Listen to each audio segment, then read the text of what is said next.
जब मनुवादी लोगों ने सोचा कि अब हमारे मेंबर पार्लियामेंट घटते जा रहे हैं और जिसको कांशीराम बहुजन समाज कहता है उसके बढ़ते जा रहे हैं, कहीं ऐसा न हो कि अगले चुनाव में स्वर्ण हिंदुओं के एमपी कम हो जाएं और जो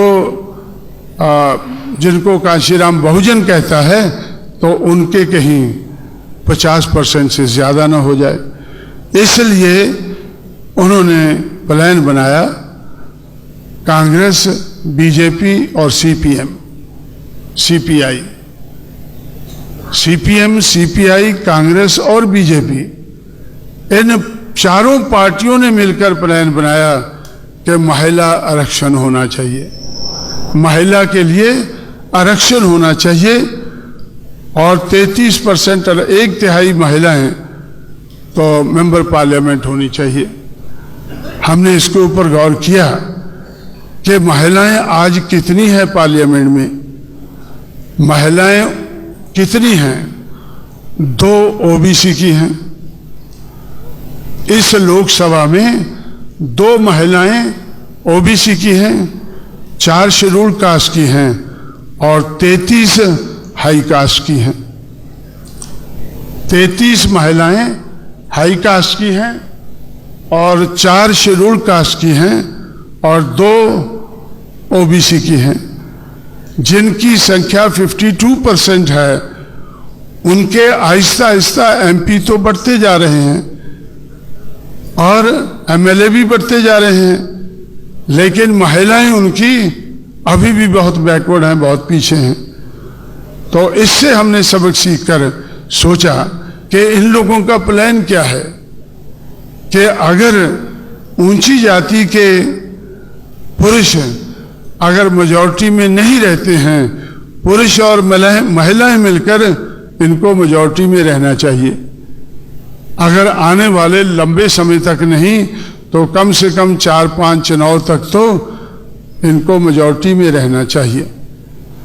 तो इस बात को ध्यान में रखकर हम लोगों ने पार्लियामेंट में भी ध्रुवीकरण हुआ, पार्लियामेंट में भी ध्रुवीकरण हुआ।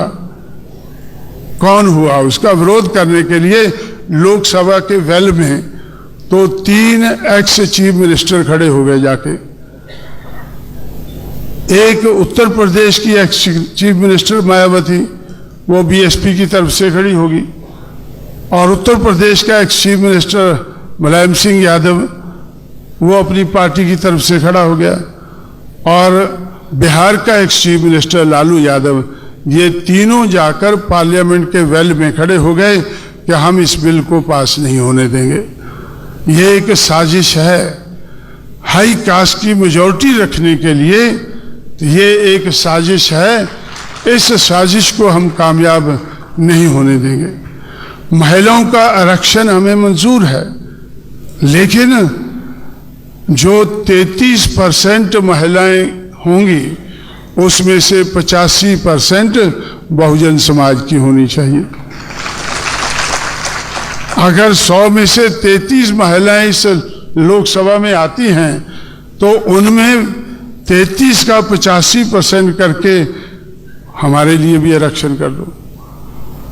हम महिलाओं के खिलाफ नहीं हैं, लेकिन हमारी महिलाएं आज तक इतनी तैयार नहीं हुई हैं कि उनको जनरल वोट के आधार पर हम उनको एमपी बना सकें।